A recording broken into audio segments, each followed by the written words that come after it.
This is the Black Powder Podcast, coming at you live and direct.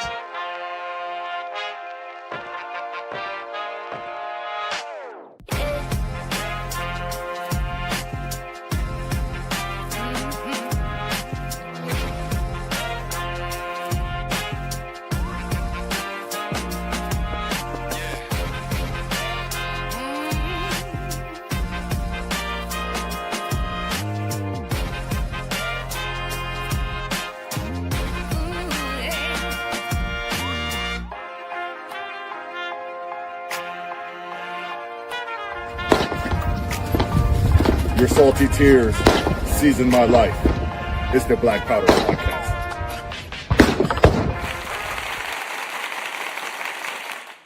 Hold on, I gotta move us around so I'm the prominent figure because most people are right-eye dominant. So when they see me, they need to see me because I'm Marcus, the only real libertarian. This is the Black Powder Podcast.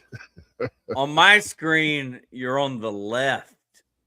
Yeah, but you have to flip it around. You have to flip it around. At any rate, this is the black. He's the lefty that works for the government, so he should be. Oh my God! It has not been 1 minute and 30 seconds, and the first insult is already in. I myself was determined to keep this civilized today, and I see that I can't. Thanks to our. Yeah, you've already lost control. So I mean, it seems like the show has already started once you've lost control. Yeah. That's when you know we're live. All right, fine. Whatever. What's up to Amity? We're going to get this thing started real quick. I want to make a quick announcement. I've always had this vision of this podcast being like the Wu-Tang Clan, a bunch of personalities, libertarian personalities, and we ain't nothing to mess with, protecting that. And I always wanted multiple people like Wu-Tang Clan has a whole bunch of great personalities that after we do this, they go out and do their own thing. One of which is a guy that's already doing his own thing pretty big. And I want to do an official welcome to one of the newest member of the squad. Not that squad. Like to the clan. Marcus is on the left. Continue. I was gonna say the newest member of the clan, but that just doesn't sit right with me. It kind of looks. But my guy, Free from "Are You Smarter Than a Politician" game show, one of the new hosts of the Black Powder Podcast. I was worried that you had mailed some sheets to me while I was on vacation and that they got lost or something. So I'm glad it wasn't that type of clan. That was the only. I actually sent you a text asking your size of the sheets. Now, I wasn't going to mail them to you yet. Yeah, so appreciate that. Also, he was going to send fitted sheets. It would totally messed everything up. Well, you guys know I've been a huge fan of you guys for a long time. So, I'm always happy to do what I can to help you out, jump in. I think the world of you, Marcus, and Eric, and even that guy, Tub. And I'd like to wish him a speedy recovery while he's in convalescence up there in the villages. I believe in him, and they've got artificial everything now, so we should at least be able to get him back to 25% of what he once was. Yeah, we're sending out well wishes and prayers to you, Tub. We know the struggle is real. Eric Parker, Bold Liberty, out of the great state of North Carolina. This whole thing with Florida, I'm struggling with it. Well, that's what I was gonna say. Is like I felt. There's your applause. Thank you. I felt Florida was in good hands once I met Free. The fact Tub's still there bothers me a little bit. Yeah, but it should bother everybody in Florida. Free's doing his best to keep him in line. So but in North Carolina up here, still loving it. So happy to be here. Excited about this podcast. I really enjoy talking to candidates. I really enjoy that part of this podcast. So. And speaking of, go ahead. Stuff too, Eric, with the family and stuff. So you need us old guys to hold down the fort sometimes. So. Yeah. I had to retire from Florida man to become Florida man status. I was gonna say Appalachian, but I'm not quite in Appalachia. So you sound like it. You're literally the only Floridian I've ever met with a Southern drawl. And I always say that to Well- you every single time we get on this subject matter. All right, And every time I say where I grew up was just South Georgia. Yeah, there you go. So we're gonna move upward. We're gonna take the, what is that, the 95 north? Yep, it'll run up that way. So we're gonna go through Georgia, and we're gonna stop in the southern half of the great state of South Carolina tonight. It's actually one of my favorite states. I love Charleston, and I've been to cool. Columbia. Columbia was hot as Hades, and the mosquitoes were attacking me, and it was an interesting trip. But Charleston was beautiful. I loved it. But we're gonna go slightly southwest of Charleston. Yeah, that is classy. I like the Dirty Murray. That's where Dirty Myrtle Beach, home of our great friend of the show, both shows, the great Spike Cohen. Yep. But we're going to South Carolina to talk about the first congressional district race, and we're talking to a gentleman that has quite the impressive background. I would say I called him a nuclear scientist. He corrected me. But you know what? I'm still calling him nuclear scientist because I'm the only real libertarian. Nuclear engineer. Get it right. Yes.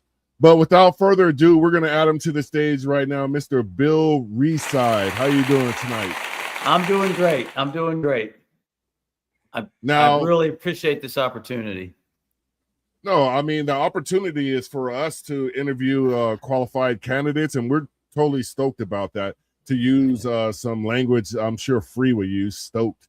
Yeah, bro, I'm totally stoked about this, bro. Psyched, dude. I'm psyched. Psyched out. So without further ado, I'm going to hand off to Eric to go ahead with his introductory questions, my good man. Yeah, most of our followers and fans and friends know we usually start this out with kind of a 3-part question. It's a chance for you to introduce yourself and how you got introduced to libertarianism. So the questions are, what was your aha moment? I think I'm a libertarian. When did you decide to join the Libertarian Party, and when and what made you decide to run for this election as a libertarian? Great. Thank you for the question. I don't know that it was one aha moment. My first opportunity to vote in a presidential election was, believe it or not, Gerald Ford in 1976. And when he turned around and pardoned Richard Nixon for his crimes against the United States, I knew right then I was not going to be a Republican or a Democrat. So that was a little bit of an aha moment. The only reason I voted for Gerald Ford was because my mom told me to. And after that, I voted my own conscience. So through the 80s, I voted for John Anderson in 1980. There was a libertarian candidate in 1984 that I voted for. But my real aha moment was when Ron Paul ran as a libertarian in 1988. When I paid attention to his view on things and watched, of course, he didn't have YouTube or internet streaming or anything back then. But when I got clips of him or read things about him, I said, that's my philosophy on how things should run. And so I didn't end up officially joining the National Libertarian Party until sometime in the 90s. But that was really probably the moment I said, Libertarian is a structured party that I can get behind. And Ron Paul was the guy that put me there. As far as running for election, I spent the 80s and 90s helping other candidates. I was that annoying guy standing on the steps of town hall trying to get you to vote for my person right as you're walking in to vote. I was that annoying person. Did some phone banking, door knocking, yard signs for a number of candidates. And to be honest, sometimes they were the most libertarian Republicans I could find, because not every race had an actual libertarian running. So then fast forward to the 90s, Charlotte-Mecklenburg school system was one of the school systems that was forced by the Supreme Court to integrate its schools. And after about 20 plus years of that forced busing and forced integration, there were a lot of folks that said, we've tried this for 25 years and nobody's learning any better. None of the kids are getting better scores. And so there was a movement inside the school board to try to get out from under that Supreme Court decision.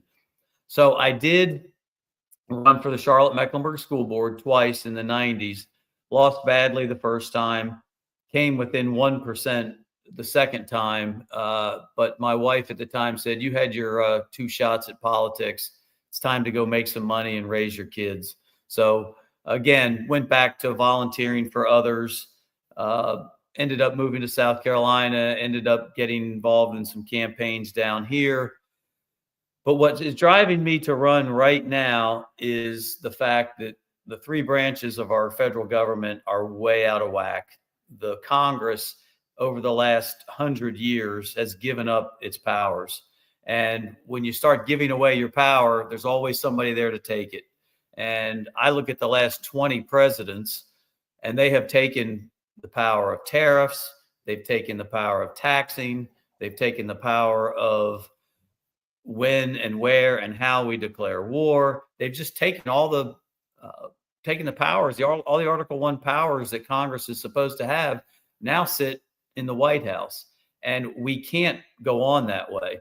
And the only thing that's saving us, the courts are really taking, especially the current president, to task and really stopping him when Congress is the one that should be stopping him. So I've chosen to jump in to run for Congress because I think that's where the root cause of our problems are. Awesome. Free. Oh, you got one more, Eric? Well, no, I was just going to add on. I think it's pretty awesome how Ron Paul's the reason why I consider myself libertarian too. Yeah. The difference in the generations and how much of an impact he's made. I don't know. I know Marcus knows who he is. He's a fan. I'm pretty sure he had a major impact on him. If not, you guys correct me, but just a super cool thing to add. Just context of the conversation. Right. Really cool stuff. So, yeah. Free. Absolutely agree.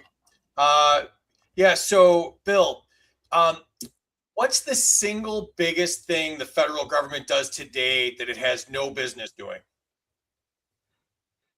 The single biggest. Well, I think it's the endless wars. Absolutely. I counted the other day.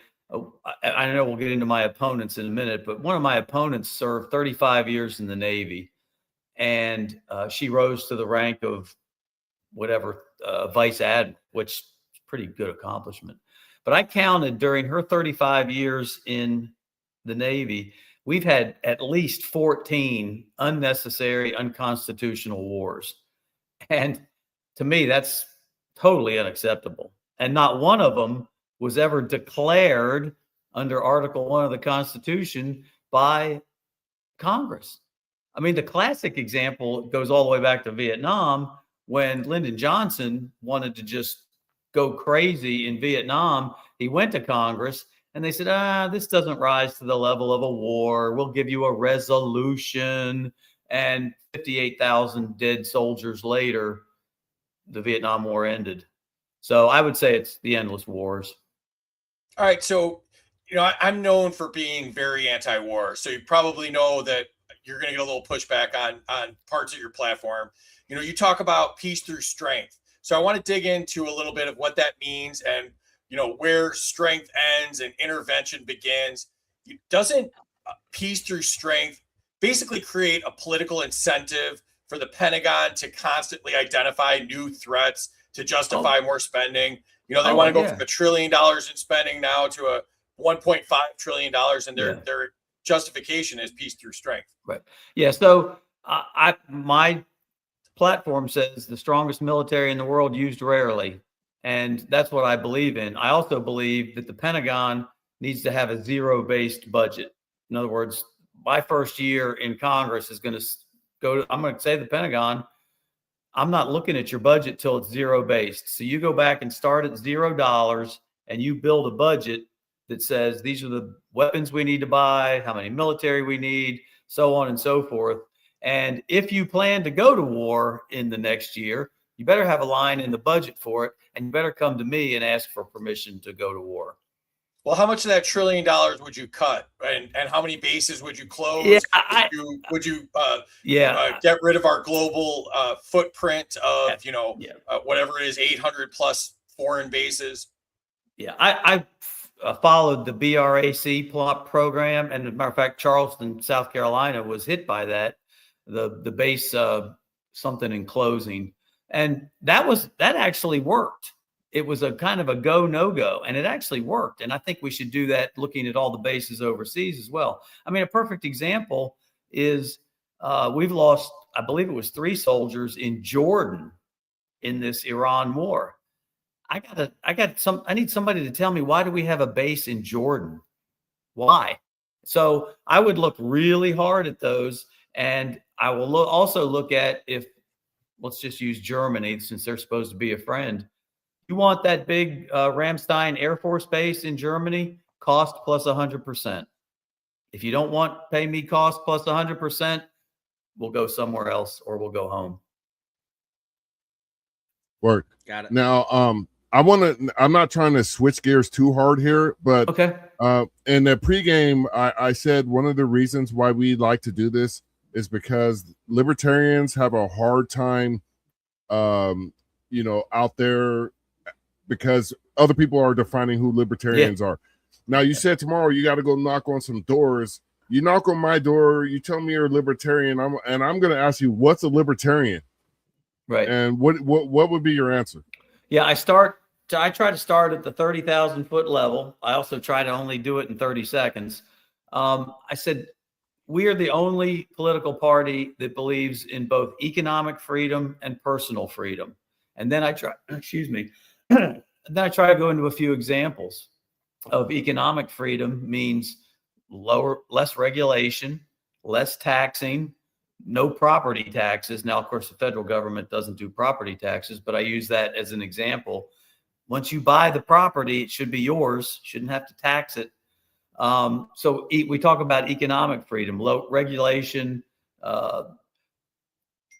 rules about pay are negotiated between the employer and the employee. No minimum wage shouldn't be there.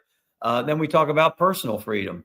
At the federal level, I talk about abolishing the federal death penalty, getting nonviolent criminals out of federal prison, rescheduling marijuana. That's a personal freedom that we should have. At our state level in South Carolina, we can't figure out hemp.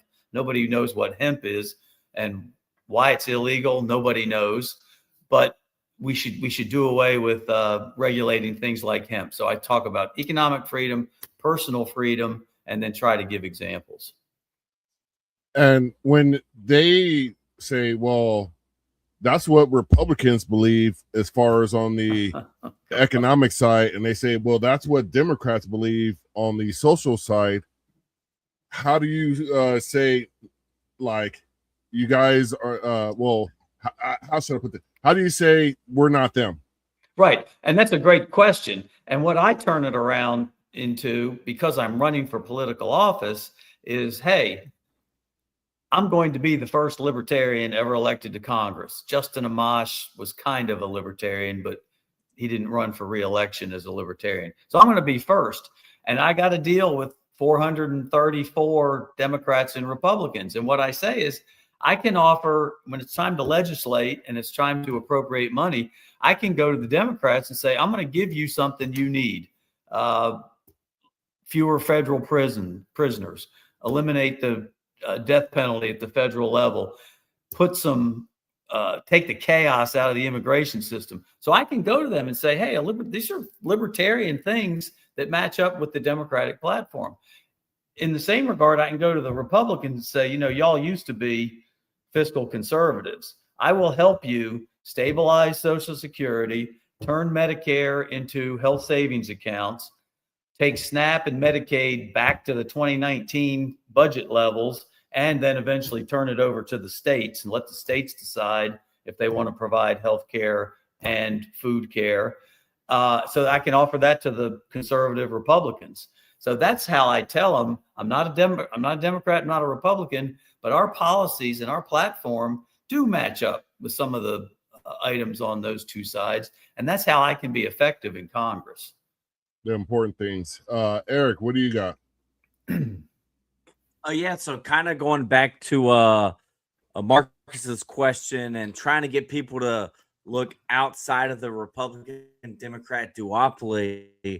The congressional race that you're running in, I got it pulled up now. So Nancy Mace was and currently is, but she will be replaced. I actually used to follow her on social media. She kind of for a while had a little bit of a libertarian leaned in full MAGA. Correct me if I'm wrong. And then didn't lean hard enough into MAGA and or supported Thomas Massey's Epstein bill. And then she lost the support of Trump. I mean, correct me if I'm wrong. I guess what I'm getting at is like the makeup of the district in the last election. Obviously, the Republicans won. What is the makeup of the district now going into this primary election? Or general election season. You know what I mean? Yeah, absolutely. So we talked in the pregame that South Carolina has 7 congressional districts, and they have been gerrymandered such that 6 of them are pretty safe Republican seats. You're familiar with the Cook report that actually rates all 435 congressional seats, and they give it an R plus or a D plus, or if it's 0, that means it's perfectly balanced. So 5 of the 6 Republican districts are pretty strong Republican, R plus 10, R plus 12. You get up in the upstate of South Carolina, I think it could be R plus 15 or 20. So half the time, Democrats don't even run up there. But this district is the least Republican of the 6. It's about an R plus 6, which again, strong Republican, but because there's no incumbent, because the Republican nominee, the highest level she's reached is county council in Charleston. So she's not even been to the state house yet, and certainly not a governor or a senator or anything else. So she's not tremendously strong. The Democrat was a lifelong Republican, and the only reason she's running as a Democrat is she got fired by Pete Hegseth about a year ago, and the Democrats said, wow, you'd be a perfect candidate for our retribution tour against the current president. You're a 35-year veteran. You're a female. You got fired. According to you, Hegseth didn't give you any reason. We want you to run against Donald Trump. And who knows what she'll do with her 2 years. So the makeup is fairly strong Republican, but this district has had so many people move here in the last 10 years. And they're coming from Ohio. They're coming from Illinois. They're coming from New York. They're even coming from North Carolina. I'm a perfect example. I moved to North Carolina 50 years ago thinking it was a liberty-loving, freedom-loving state. And after being there about 30 years, I said, I'm going to South Carolina. So they're even moving from North Carolina. And so it's not that ruby red Republican like the other 5 districts. So it gives me a chance to win. It really does give me a chance to win. Those damn liberals like Eric Parker moving to North Carolina, turning it into a damn liberal bastard. Bringing our liberal, classically liberal. Classically liberal. Our class. It'll take, we estimate there'll be about 275,000 people will turn out to vote based on past midterm elections. I am shooting for 38%, which is roughly 105,000 votes. And that's what we're targeting. We're going to go after 105,000 votes and win this thing. 38% for me, 35 for the Republican, and about 27 for the Democrat. Sounds about right. So before we move into policy, this might be a good time to put up the donation link. Let's talk absolutely. Let's talk about your race. If we could raise you some money tonight, where would that money go right now? I think backstage you said there's about 70 days before the election. Right. What are we focused on right now to help you Right. get those votes? So I am currently self-funding my campaign, and I have enough money to be credible. I don't have the multiple millions that the Republicans and Democrats will have. I mean, they spent the two ladies that you mentioned, they spent, including PAC money, they spent multi-millions just to win their primaries. So the National Democrats, I think they're kind of a 50-50 whether they really think this seat could flip to the Democrat. So how much money they pour in will be questionable. So for me, I am spending a big chunk of my money right now. I've sent my first mailer out. I have 2 more mailers going out before Labor Day. And when I say mailer, this is going to 140,000 people we have identified as my voters out of that 275 that I mentioned. These are people that we believe are disaffected Republicans. I can't tell you how many in door knocking. I can't tell you how many people have said to me, I have always voted Republican and I am never voting Republican again. And boy, I jump all over them. So the money that I'm bringing in right now is going to physical mailers. We're starting our text messaging. I've been posting on Facebook myself, kind of unprofessionally. And now that we're only about 75 days away from early voting, we are spending some money to turn those Facebook reels into paid ads. Matter of fact, I saw my first one today. It came up on my feed and I said, who the hell is that good looking guy? And turned out it was me. So it's going to those kind of things. We have a good texting plan. I just approved 10 text messages that will go out between now and mid-September. So that's where the money would go. Now, I do not have money for billboards, radio, TV. I don't have that kind of money, and it's unlikely that I will. But we are targeting folks. I've hired what I believe is a good marketing company, and they've worked with other libertarians. They're small, but they're willing to work with a libertarian. So that's where the money would go right now. Awesome. Free. Yeah. So like Marcus pointed out in the intro, you were a nuclear engineer for decades, and, nuclear energy is kind of the white whale for libertarians. I'm from Florida. We've got crazy energy costs down here, and obviously demand's going way up with AI and data centers. So my question's about nuclear energy, right, and its market viability.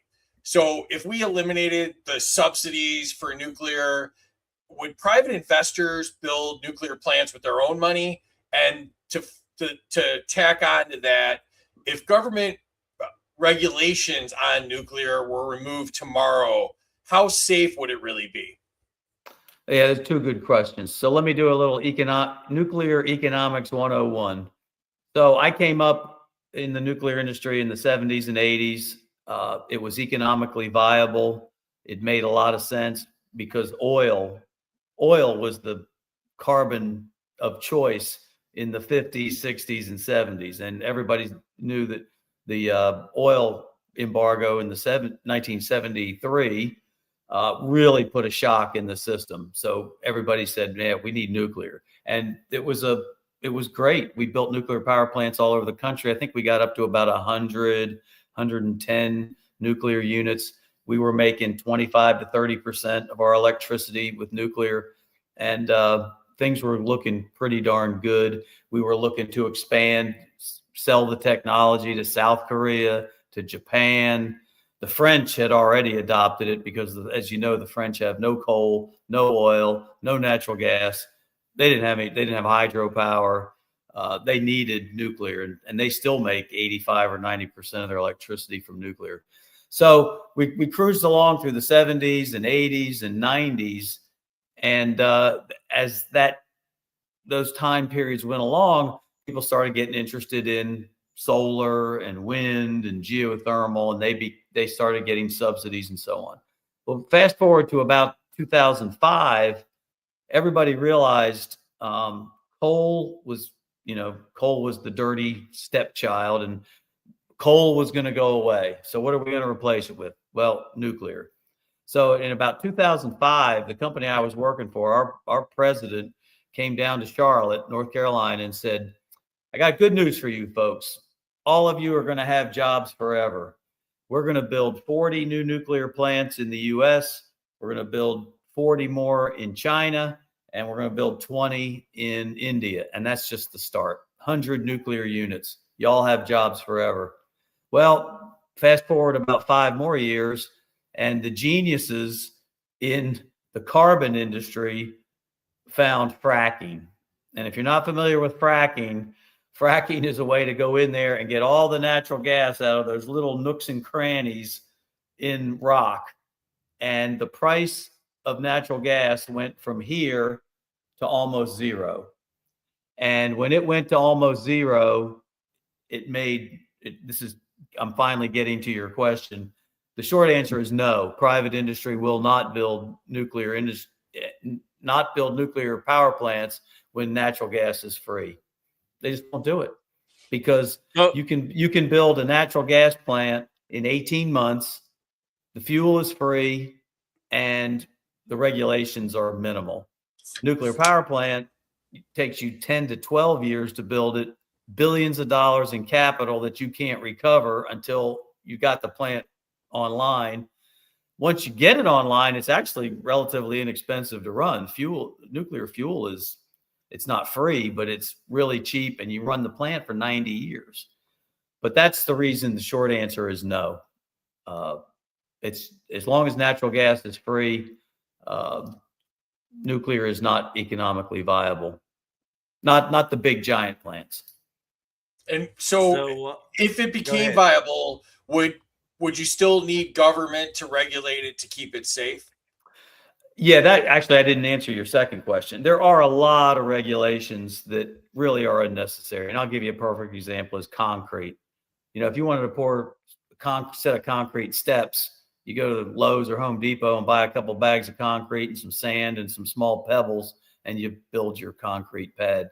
The concrete that goes into a nuclear power plant is unbelievable what you have to go through in terms of regulation, the technology, how long it cures, the temperature of the water, all that kind of stuff. So yeah, you could cut down on the length of time it takes to build a plant, but you're still probably looking at 8 to 10 years to build a big plant. And yes, some regulation is obviously necessary.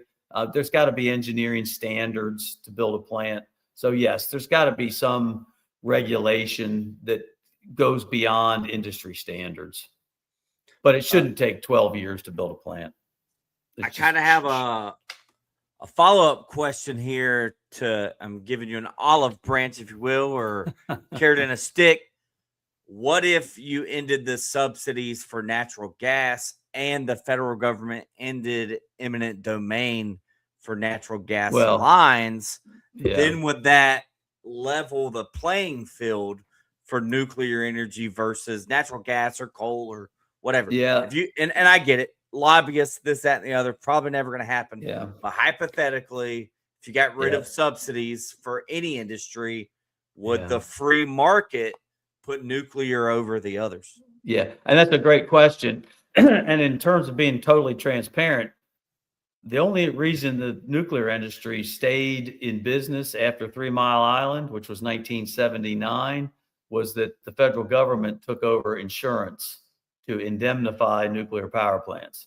And if the federal government I hate to say this because I'm a libertarian, but if the federal government had not stepped in 1979 and started indemnifying nuclear plants after 3 Mile Island, and then, of course, after Chernobyl in Ukraine, the nuclear industry would have gone away because no private insurance company would have insured nuclear power plants. Now that we're 50 years of safe operation from 3 Mile Island, you might be able to take that subsidy away and find some private insurers. Wait, so Jimmy Carter did something good? Well, he saved my job. I guess I should say that was good. Personally, for Bill. Yeah, for Bill, it was a good. For Bill, it was a good thing. That explains the Habitat for Humanity, then. Yes. Yeah. Oh, yeah. And he made microbreweries possible too, so we'll give him that. Okay. One as well. All right. All right. Oh, well, there you go. All right, then I'm a Jimmy Carter fan now. No. Because Jimmy Carter, I'll come back to my industry. One of the things that Jimmy Carter, the only nuclear engineer we've ever had as president, he made a horrible decision about reprocessing nuclear waste. Because one of the arguments we always get is, yeah, you make a lot of electricity, but you also make a lot of highly radioactive waste. And that is a true statement. But France and Korea and Japan, the technology is there. We can take a lot of that waste and turn it into more fuel. So the analogy I always give is you burn 20 logs in your fireplace, you're left with a bunch of ash, right? Well, that you consider that ash waste. In a nuclear power plant, the equivalent of that waste still has a lot of energy in it. And you can't use it in the plant you've run it in for 30 years, but you can take that, and the technology exists. It's chemistry and physics, and you can extract another form of nuclear energy out of that waste and make more power out of it. And the French do it, and the Japanese do it, and the South Koreans do it. And Jimmy Carter said, no, we're not going to do it. And no president since has overruled it, which is a shame. I'm going to extend another opportunity for you to clarify. Free asked about, is the government needed for the overregulation and you mentioned the engineering standards. Could a private organization not step in like they've done for the electrical code or the fire code, where like that's actually a private or nonprofit organization actually sets some of those codes, and then municipalities adopt them? Is that a way you could see it work in the nuclear industry? And that actually did happen. The short answer is yes. And it did happen after, again, 3 Mile Island in 1979. The industry realized, and credit goes to the guy that was running Duke Energy at the time, a guy named Bill Lee. He realized if we don't, as an industry, if we wait for the government to tell us what to do, we're in trouble. So he instantly created this organization called the Institute of Nuclear Power Operations. And it's laid out kind of like you just described. And all the utilities that ran nuclear power plants got together immediately after that event and started looking at the root causes. How could we do better? And they actually set a lot of standards that the federal government never could have figured out and would have made so onerous, we probably would have had to shut the whole industry down. So yes, it can be done. It definitely can be done. All right. Marcus, do you have anything? Or no, it's Free's turn. And 49 more questions. Go. Well, I'll get to it after Free's next question. So, Bill, I'm all about voluntary solutions, and I think that people will do better than government. And when you left the corporate world, you went and worked with Habitat for Humanity. And I'm curious, what did Habitat for Humanity teach you about solving problems without government at all? Yeah, and I'm going to give myself a little shout out here. I actually started volunteering for Habitat back in the 1980s while I was still working. I found them in around 1980, 1984. Way before Jimmy Carter. I'm just kidding. Yeah, sort of. Yeah. Yes, that is a true statement. Oh, okay. My bad. Well, sorry. Okay. Sorry. Yes, I found Habitat for Humanity because they were a chosen charity that my company encouraged us to go volunteer for.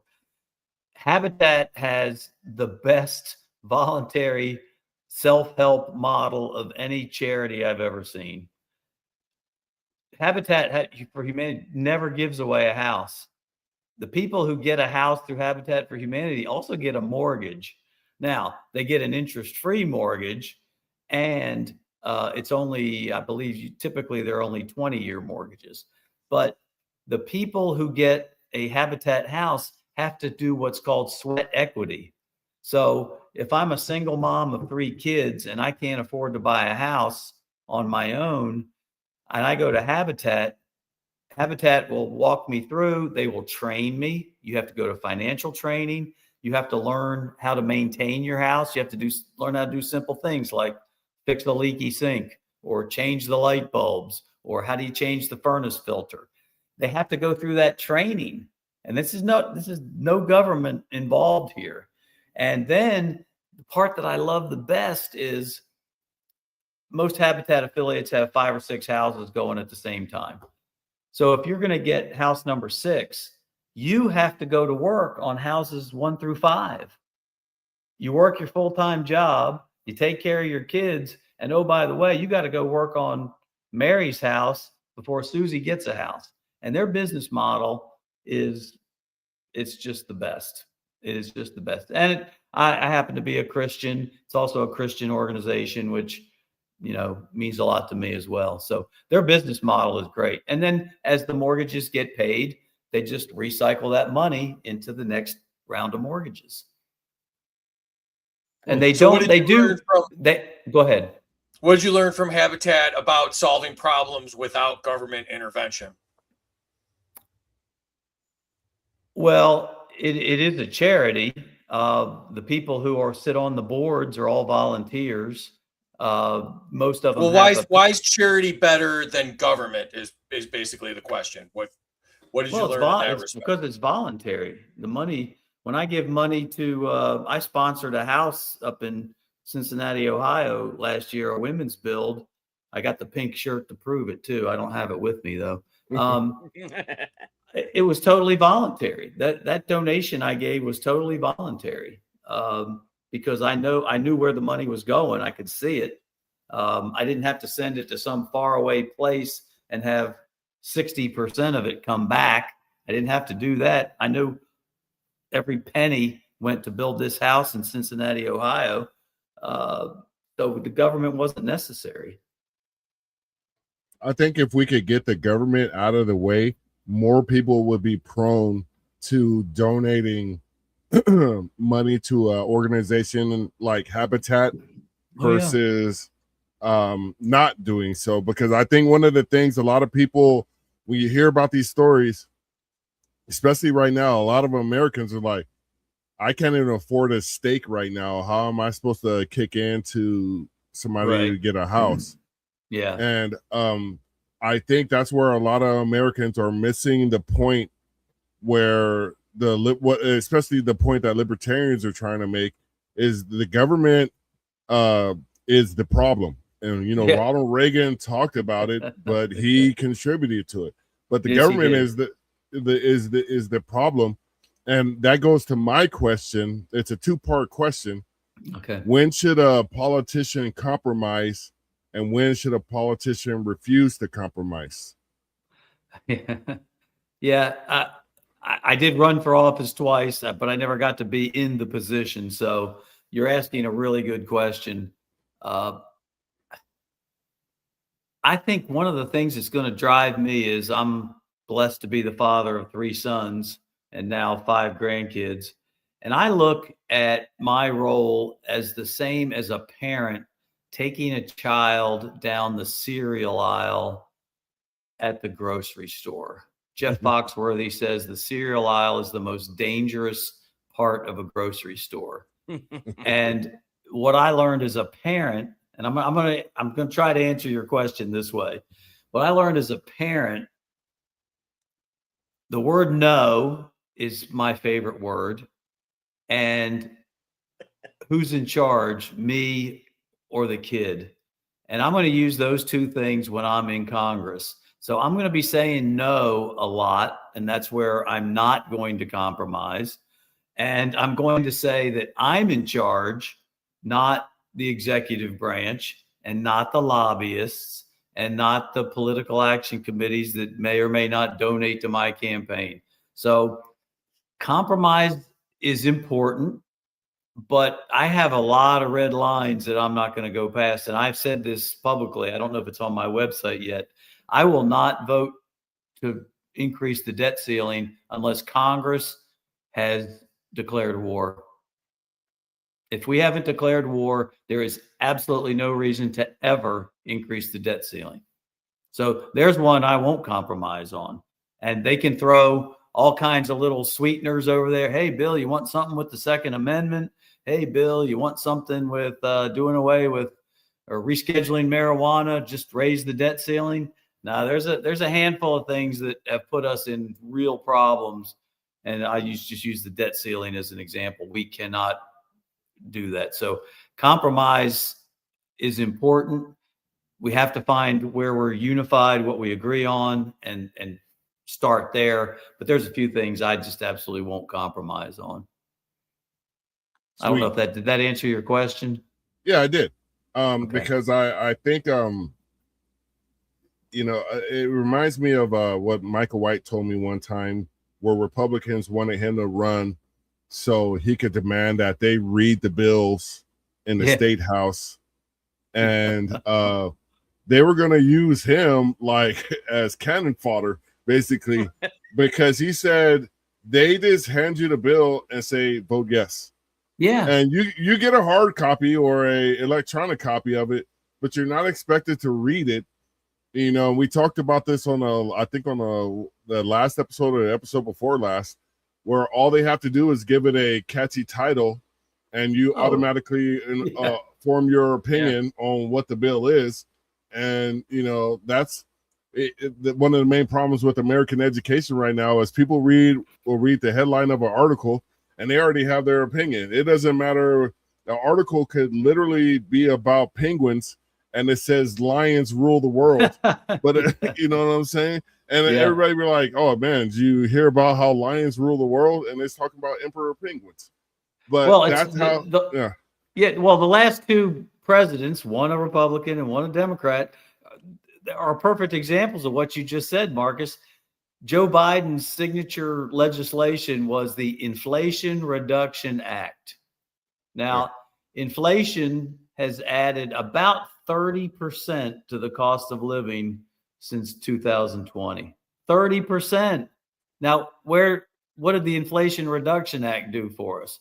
And then the current president, his signature legislation was the One Big Beautiful Bill. Well, I call it the One Big Budget Busting Bill, because our own Congressional Budget Office, the government itself, says the Big Beautiful Bill is going to add $4 trillion to the debt over 10 years. So if they had truth in advertising, it would be the Big Budget Busting Bill. So you're right. And Nancy Pelosi, didn't she one time say, we'll see what's in the bill after we pass it? Yeah. We got to pass it to know what's in it. Yeah, we got to pass the bill to know what's in it. Yeah. I think it's I'm not doing that. I'm not doing that. They both went for the BBB. It was Build Back Better and Big Beautiful Bill. I'm I thought you didn't like Homeboy. Why you all up on his BBB stuff, bro? This is weird to me. Well, you know, I told you, Marcus, my name is, I'm a BBB. I'm Beach Bum Bill. Yeah, there you go. There you go. I love the coastal, the lowlands of South Carolina. It was just a really cool vibe, and I love fishing and eating such things. And South Carolina, it was on the list of retirement locations in 9 to 12 years when I'm done with California. But the hurricane possibility is kind of like, with earthquakes, I could go about my day and I'll be surprised. Hurricanes, they're coming. That's true.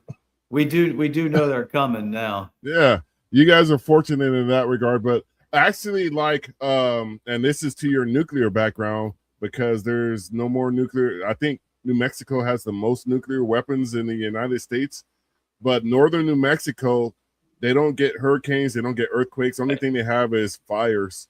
But I'm like, that's like towards the top of my list of places to retire. But anyway, I'm going to go back to Free because he's had some great questions tonight. I'm really happy you're here tonight, Free. You've done my heart well.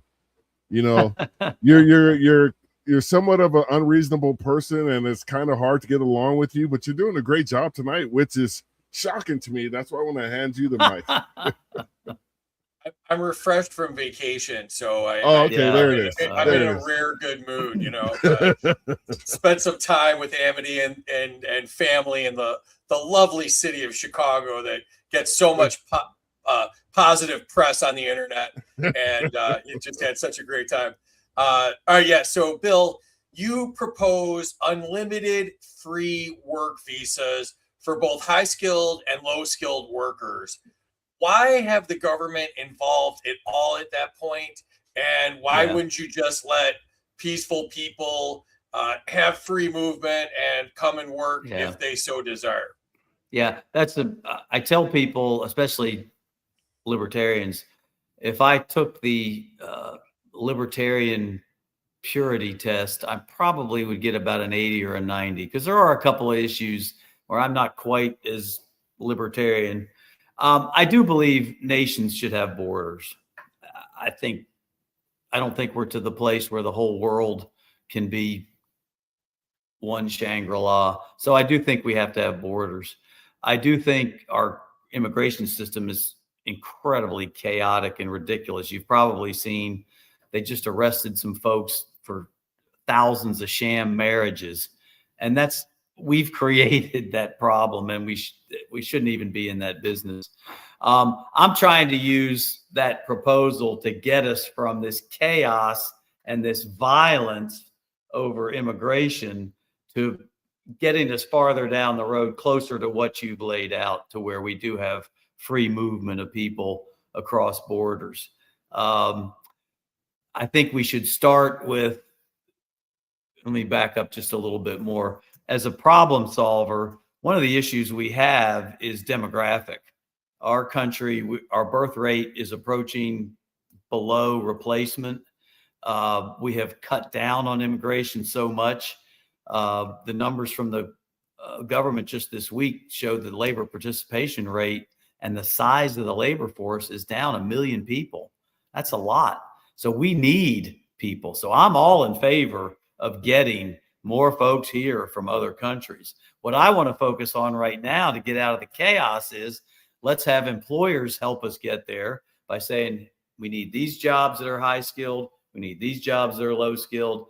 Let's find those people and have the employers help us vet the folks that we want to come into this country. In the meantime, I do think we have to slow down on 100% yes on asylum. You tell me that people are being mean to you in Guatemala, so come on into the United States and just come on in, or the temporary protected status. I think we need to cut down on those to get us out of the chaos. So that's why I was proposing using the system that only system, part of the system we have that works. Use it to get us out of this chaos, and then we can start moving towards even more freedom of movement. So I look at it as an interim step. So then I definitely don't want to see one more penny spent on a border wall. They're tearing up one of the national parks now to build a border wall along the Rio Grande. I would never fund any of that. That's ridiculous. Yeah, but they're going to spray paint it gold and put Trump's name on it. So it'll be beautiful. Yeah. So what would you say to somebody that's just entering the workforce now, that's got 6 figures of debt because the education system's completely out of control, and now, companies can just replace them with, high skilled labor from countries that, don't embezzle all of the education money? Well, first of all, I'd go back and fix the root cause of why they got so much student debt. Now, it won't help the person that's got it now, but Barack Obama broke the student loan program. He totally took private enterprise out of student loans, made it 100% government. And so what did the schools do? Oh, the government's going to guarantee all the loans, plus people get unlimited amount of money. I'm going to jack my prices up so fast your head will spin. And that's why we have student loan debt. So that's the first thing I do, is stop putting all these students in debt by taking the government totally out of student loans, zero student loans from the government, and let Wells Fargo, Bank of America, handle the risk. That money was going to go to Obamacare, though, and was going to bring healthcare costs down. So I mean, it really worked. No, we're gonna extremely well. commoditize healthcare services and products. That's going to fix the healthcare problem. So what I would tell people is, if you really believe in open borders, you really believe in the movement of capital across the world. Well, if that person who has a legitimate engineering degree from a university in India versus your degree from the University of Michigan, you two are going to have to compete for that job. You're going to have to compete. And if you made the decision to go to an out-of-state school and get a master's degree that you didn't need, you got to live with that. You got to work a second job. Yeah. Real quick, I want to jump in here. We're not getting comments from X. So if you have a comment, jump on Facebook or YouTube. For some reason, it's back to that stuff that they were doing earlier this year. And if you're only on X and you're seeing this and you don't have a Facebook account, create one and we'll answer your question next week. Anyways, or if they have questions for me, they can go to my website and I'll talk to them directly. And here's the website right here. Perfect. Yeah, thank you, Marcus. No problem. So if we have, I'm going to ask you a quick question here, but the answer is going to be way more difficult than the last one. The last one was focused on fixing our federal government. I have a problem that's even harder. What does the Libertarian Party need to do to become serious national political force? Way more difficult than fixing our federal government. I got some ideas because I went to my first National Libertarian Party convention in Grand Rapids over Memorial Day weekend, and it was eye-opening and depressing. So I'm going to answer your question like this. We need to stop fighting. We're not big enough. We're not big enough to fight. We have to unite around personal freedom and economic freedom. I can't believe I went to a table at the National Convention and their literature said it is time for the Libertarian Party to split in two, into a radical group and the rest of y'all suckers. Was that New Hampshire? No, it was the Radical Libertarian Caucus. And I said, we're not big enough. When we elect a president, then maybe we can think about splitting. So my answer is we better start electing some people at the county and town level and stop fighting amongst ourselves. We have to. It is our other. I'll give you an anecdote. I have made my way to every municipality in my district, and it's about 35 of them in 5 different counties. And I was walking out of a meeting on a cold February night. It does get cold here occasionally, Marcus. It was a cold February night, and they were kind enough to have let me introduce myself. I was walking out. This gentleman caught up to me. He said, "Hey, Bill, thank you. I loved what you hear." He said, "I'm a lifelong Democrat. I used to sit on this town council. I retired. I'm now on the zoning board." He said, "The Democrats and the Republicans across this whole country are at each other's throats. 50% of the people think the other 50% are batshit crazy." He said, is the Libertarian Party ready to give us a reasonable alternative? And I looked him in the eye and I said, "No, we're not. South Carolina has 46 counties. We're only organized in 22. That's ridiculous. We are the ones that left the country first.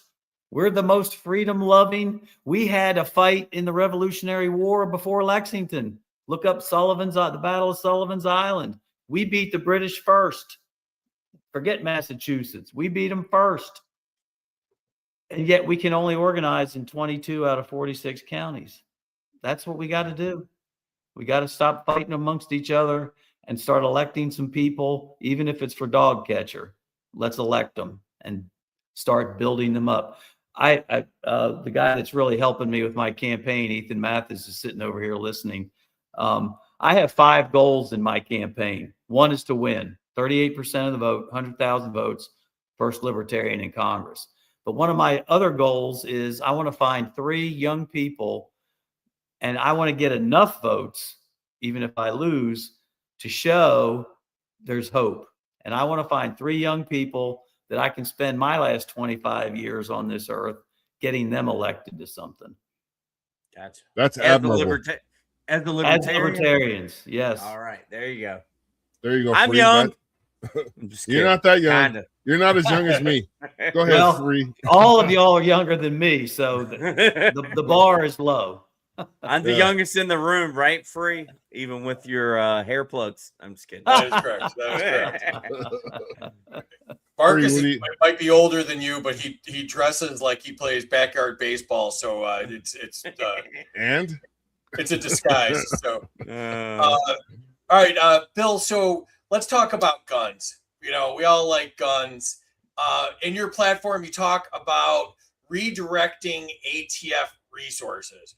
Why start there and not just go full out and abolish the ATF?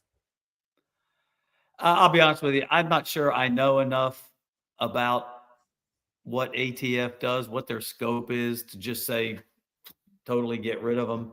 afuera. I just don't know enough yet. So that's something that I'd have to get a little more information about. Alcohol, tobacco, and firearms. Yeah, they should all be pretty much legal and self-regulating, right? It should be a convenience store. Alcohol, Right. tobacco, Yeah, firearms. absolutely. Yeah. I do want to ask a question for our followers in the comments. If you see this, and Marcus, maybe plug it. Serious question, is there anything legitimate that the ATF does as a government organization that if you abolish them, you would want to see one of the other state governments actually continue to do? Yeah. Like that's if you abolish the ATF or there's something they did, why couldn't a state organization do it? Right. And although for example, in North Carolina, this bill, the state government here regulates alcohol. They have the ABC. Yes. Now that should also That's be a Southern abolished. thing. Yeah, That absolutely. should also be Yeah. abolished at the state level. But so that's not a good example of what the ATF does. But I'm saying, anybody got anything out there? Can I talk about the ATF real quick? Because this is one of the most interesting facts about the federal government. The federal government has not truly increased the ATF's budget damn near ever. Oh. They still use microfiche for records, and their computer systems are archaic to all my hacker friends. And what I want to say about that is the model of a government agency that the federal government should always take. They should not be increasing their budget, and they must ATF really has to justify its existence on a regular basis. And that's what government, it's bad enough they justify their existence through tyranny in our everyday lives, through taxation, flock cameras, and over policing, and all kinds of other things. But the ATF is like the redheaded stepchild of government agencies, and therefore it does not need to exist. But if we're going to have it, or any other government agency, that's what all government agencies should look like. What, impotent, right? Yeah, pretty much. It was like, okay, you need this? Yeah. What are they saying, Goodfellas? F you, pay me. You know what I'm saying? That abolish. Amnesty is coming in, abolish the ABC. I've never seen that. I grew up in California. I was born in Texas, but I've been here since I was 3 weeks old. When I went to college in Alabama, we were going to get liquor for homecoming, and it was like, oh, we got to go to the ABC. And I was like, what? Is that a store? You have a store called ABC? So yeah, when I get there and it says alcoholic beverage control and the state of Alabama, I was like, this is a state store. Yeah. And then it was in Huntsville, Alabama. It was a blue county or Blue Monday, so you weren't able to buy alcohol on Sundays. Right. There's no reason on God's green earth the government should be telling me I can't have a cold PBR when NFL football is about to come on the Sunday if I didn't have the consciousness enough to go buy it on Saturday before that. It's just, that's not liberty. Hey, Charlotte, North Carolina did not allow Sunday liquor sales until the Panthers got there in 1995. Once the Panthers got there, the Panthers said to Charlotte, "You will allow our fans to buy beer on Sunday morning, or you're in trouble." And so the Panthers got that law changed in Charlotte. Free market. I know Bill's in South Carolina, but here in North Carolina, it's an anomaly. Like the state of North Carolina and Asheville is known as the craft beer capital of the Southeast. Yeah. But yet you still got the ABC Commission, which only controls liquor sales. But they got a weird thing going on here, too. In Florida, where Free's at, I don't think he's originally from there. I don't know how long he's actually lived in Florida. He's faking this Florida man thing. But ABC stores are a private company. They're not a government-run liquor store, but they do exist. They're just, and I don't know if they were originally government ran and now they're not. I don't really know. But I don't really know. You got ABC stores; they're just private ran. It's weird. I don't really know if Free is faking the Florida man thing because he reminds me of those headlines all the time. But anyway, we're gonna start. I just took an alligator to ABC the other day and made the news. So yeah, there you go.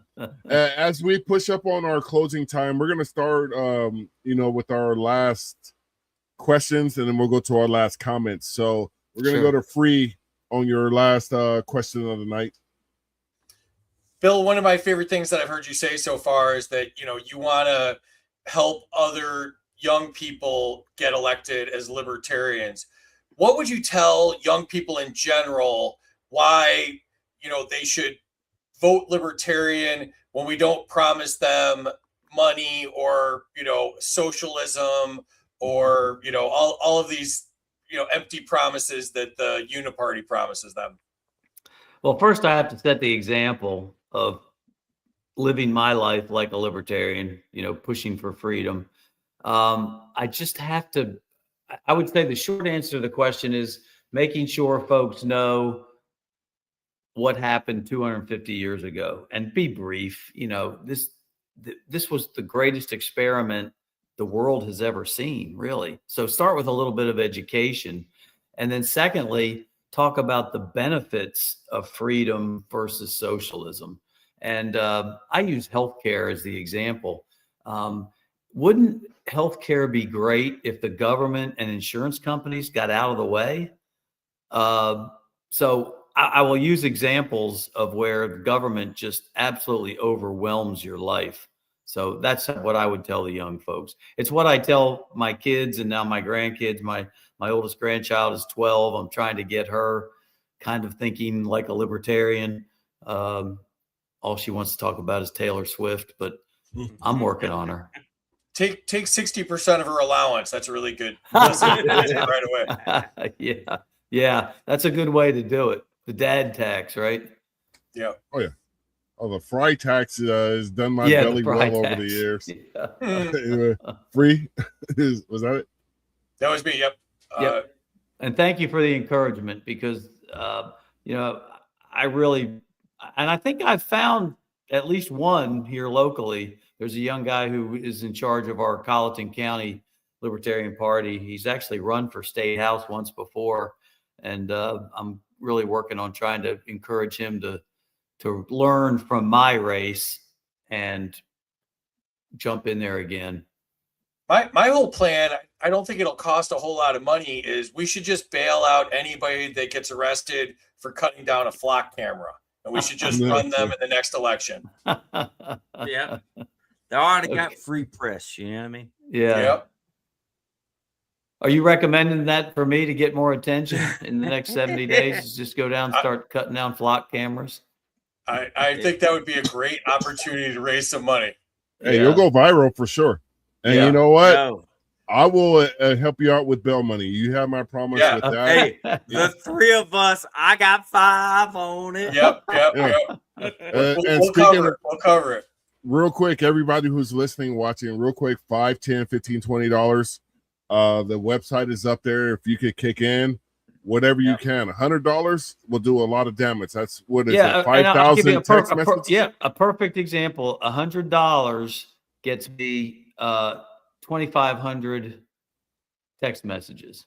Okay. There you go. And I need 100,000 votes. So quick, Eric, how many text messages will $10 get? I don't know. That's Bill.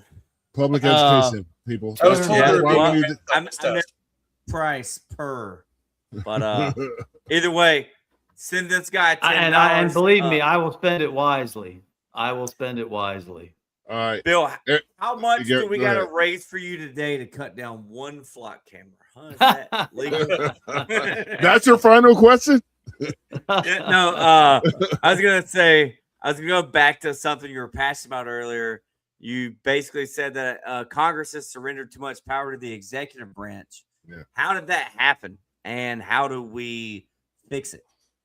Well, how the number one way is back 100 years ago, presidents started taking more and more power, and then Congress said, "Well, if I want to get reelected, I just need to be, calm. I don't need to say no. I need to just, ride it out, and everybody will love me and let me win my next election." And Congress just lost its courage.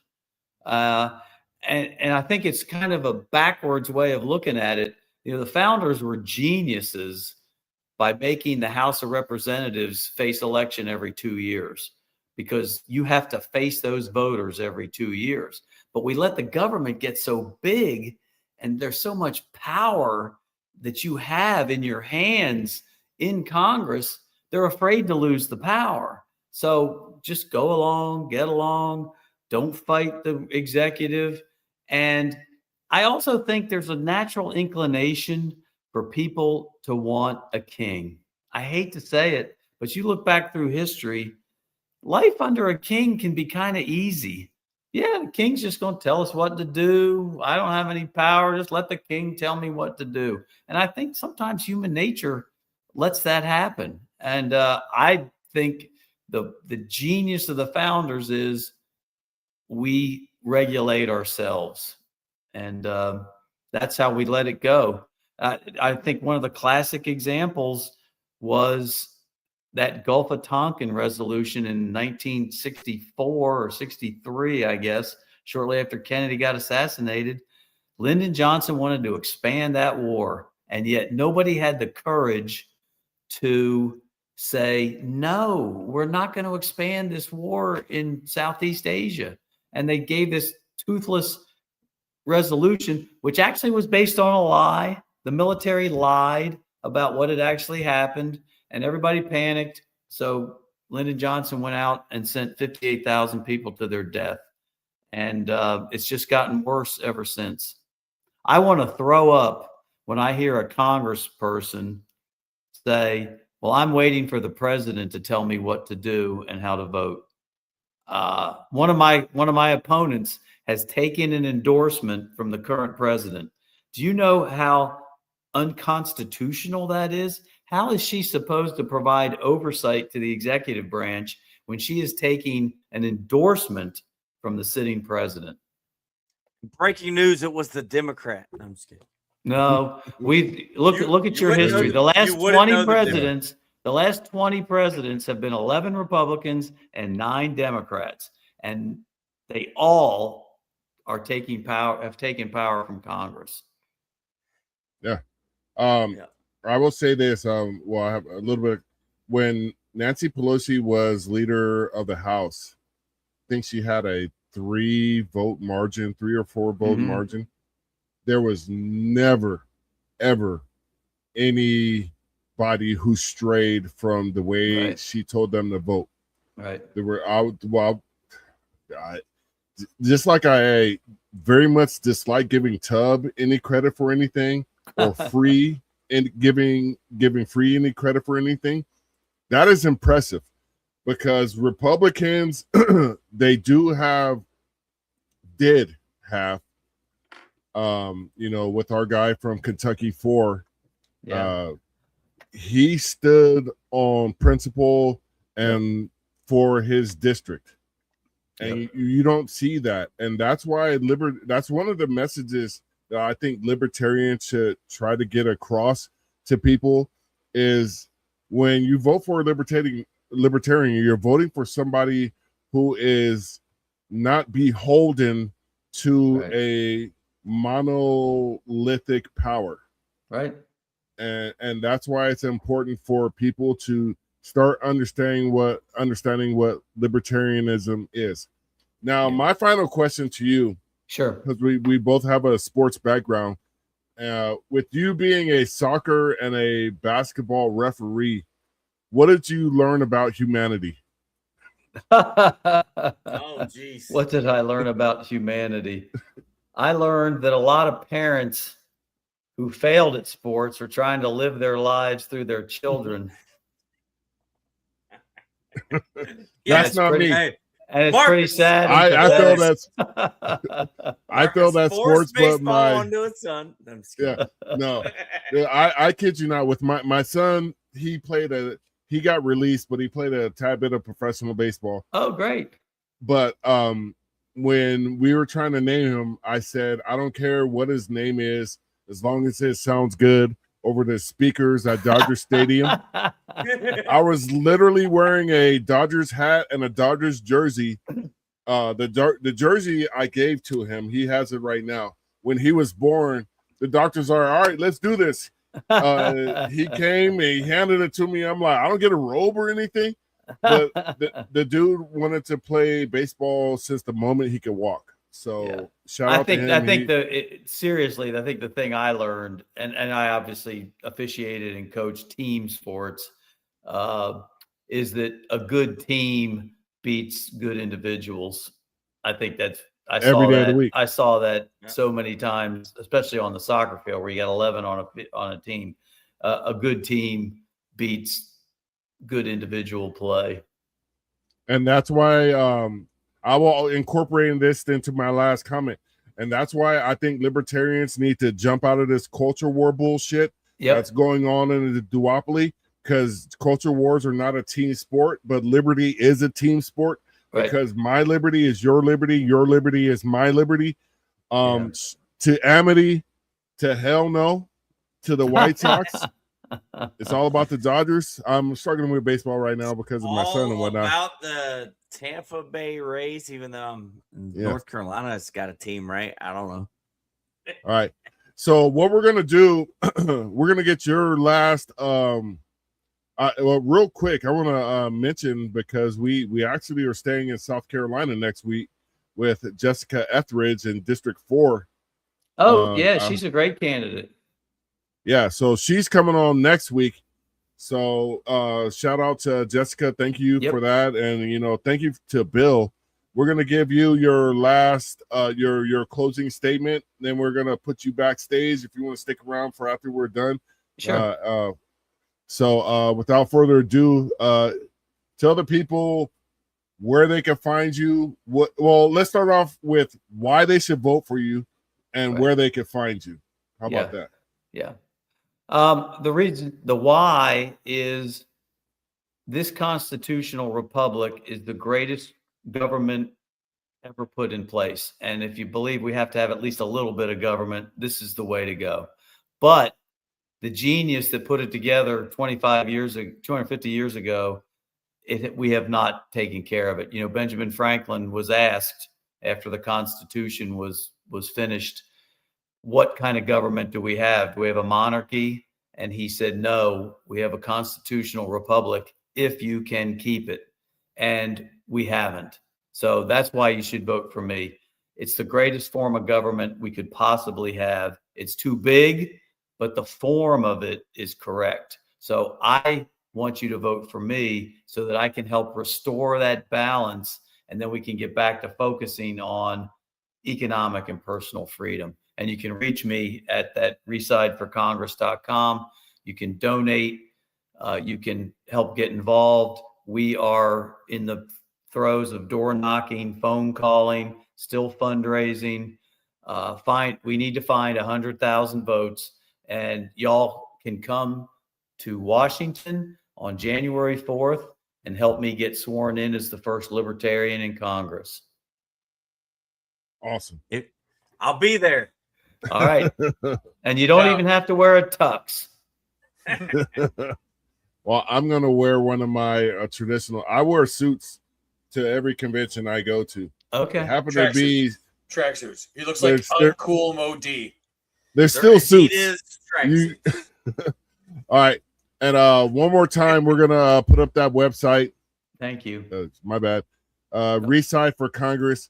And you had a pretty catchy phrase about not the left side, not the right side. Yeah. Can I give that? And this is for name recognition. So, folks, there's no left side. There's no right side. We all side with Reeside. There we go. There we go. I like it. Thank you very much, Bill. We'll put you backstage and bring my other hosts to the forefront. But everybody go to Reeside for Congress. Please, $5, $10, $15, $20, $100 is nice. But whatever you can give, we truly appreciate that. Thank you very much to our guest tonight, Mr. Bill Reeside. Well, fellas, I want to thank you two for your time and attendance in this matter. I found you fair to adequate. I'm still going to figure out exactly which Wu-Tang personalities we're going to assign you throughout this process of spreading the message of liberty. Eric, what do you have to say and comment about tonight's podcast? I think Tubbs the perfect ODB.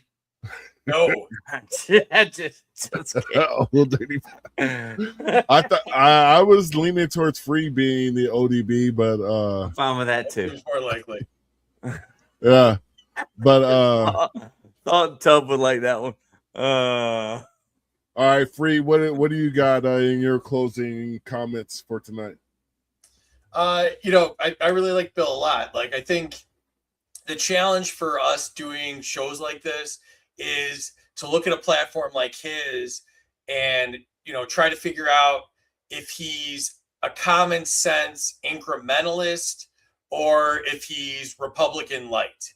And to me, he passed my test where I would sign up for what he's selling. Like, it's not exactly what I would do. I push back hard on the war stuff. I want to take out the war machine more than I want to take out the flock cameras. But, I think that he had really great ideas. You could tell he put a lot of thought into it. He is weighing the pros and the cons, what's possible, what's not possible, which I think we lack in the Libertarian Party. It's easy to go out there and just say, no to everything, cut every department, but we're not anywhere close to there today. So people that are running now and trying to get votes, I think they are in a precarious situation where they're trying to get money from libertarians and, run a campaign while at the same time appealing to voters who voted for this nonsense that we're living in today. So I really liked him a lot. Just a quick shout out. I just wanted to say we just got back from the Midwest Peace and Liberty Festival in Michigan at Lake Satoshi. That was an awesome time. They already put up the dates for next year. So if you go to mplfest.org, you can get information about next year. If you're anywhere near there, it's camping and it's really an amazing time. We had so much fun, and you can catch our replay of our live show that we did. We did our first ever outdoor live show, and Eric Brakey, Luke Broyles, and Ryan Brindley were on, and Ryan won because at the end of the show, he took the bait from my buddy Chris, and for 200 points, he jumped into the lake live on the show. And so we just had an absolutely amazing time, and they did a great job there. So shout out to them. We're off until next week, so no show tomorrow, but we'll be back, and then we'll start ramping up again. Our summer schedule will come to an end, and a lot of our travel is over with. So we'll be back, but it's usually Tuesdays and Thursdays, 8 p.m. Are You Smarter Than a Politician? Both of these fine gentlemen have been on multiple times. We try to have fun and teach people about liberty through an entertainment format. So, and thanks for having me on. thanks for inviting me into the Wu-Tang caucus here, and I appreciate you both. Word. All I have to say shizzle. for shizzle nizzle, about I like Bill because he's doing things for the right reasons, and you can say that about a lot of libertarians, but Bill doesn't have to be doing what he's doing. He's had a successful career, a father, grandfather. He could be focused on that, and yet I'm sure he is, but yet he's still trying to do what's right for America. And it's so important that Americans stop looking at, it's either this or that, and start looking at who's going to do what's right. And the thing about, the culture wars exist because they don't have good ideas anymore. All they have is, you shouldn't vote for this guy because he's going to put some 450-pound, 6'9" dude on your 10-year-old soccer team, or, if you don't vote for this guy, he's going to make your 12-year-old daughter have some baby from a Afghanistan refugee when she was, it's extremes, and they don't have good ideas, so they have to be more sensational one after the other. While libertarians like Bill Reeside are just bringing like, hey, government shouldn't be anywhere near your life. I don't want to see the government in the news. I don't want to see the president every day. I don't want to see my congressman every day. They should be doing the bare minimum at every aspect in life. So that's why I love bringing people like Bill Reeside to the forefront, so libertarians can define what libertarians are, and you don't have to listen to these talking heads and pundits and people being paid 7,000 shekels or whatever they're paying Jake Lang. All these people that are getting paid by foreign bodies and people with business interests that aren't of the American people. So that's why we should be out here doing what we're doing. And I want to thank both you guys for showing up. Shout out to Tub, Amity, Rob Yates. Is that all of us? The Wu-Tang Libertarian Caucus, Wu-Tang Liberty, as Free calls it. I'm going to let Free close this out with the closing statement of this podcast. After I say, this has been the Black Powder Podcast. Free. Live free or die. One love to the people.